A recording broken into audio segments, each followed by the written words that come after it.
before. Agricultural needs, or no.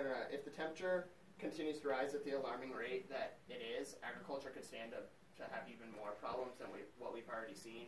There's been many farmers that have had to adapt to new ways of growing. I know in Nepal, they were growing rice and there just wasn't enough water. They had to figure out a way to basically germinate these seeds prior to planting them into the ground, because once they planted them in the ground, there wasn't enough water for them to grow. Therefore, they were losing lots of life. They just didn't have the food necessary to keep up with life.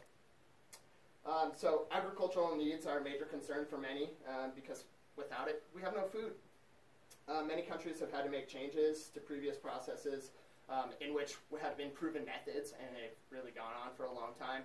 Yet now today, since we have such high greenhouse gas, they're not allowed to use those different methods. The best time to stop is today. We must figure out different ways to fix this, whether it's between using alternate fuel sources, whether it's to limit our waste. We've got to figure out ways to improve greenhouse gas. If we don't, the long-term effects could be very detrimental to us and the rest of our lives. While it's obvious that we have to keep up with the demand of food across the globe, we see further negatives than the greenhouse gases. Each form is required to expand. Well, with the expansion, what does that come with? It comes with deforestation. Well, we all know how plants grow, how trees grow. They pull the carbon out of the atmosphere. If we're chopping down all these trees to increase the amount of greenhouse gases that we are already producing, obviously it's a negative. It's basically a lose-lose situation at that point. Alternate methods to greenhouse gases. Biofuels. Biofuels are made from natural plants.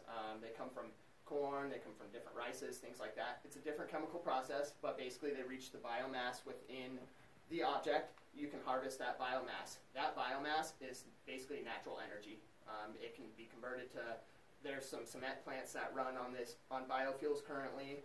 It's kind of a work of art. There's still perfection that needs to be done, but it's absolutely a cleaner alternative to the current methods. Additionally, waste. Waste is a big thing. Americans waste tons of food, and really overall the entire world wastes lots of food. Without all of the waste, of course we have much less demand. Well, without the less demand, we have less production that goes on. So if we could cut out the waste, we would automatically cut out a good majority of the greenhouse emissions that we see. So that's good. Beyond the increase in demand for energy and agriculture, the need for efficient and renewable resources, we must consider the damage that greenhouse gases are doing to the environment and our future potential.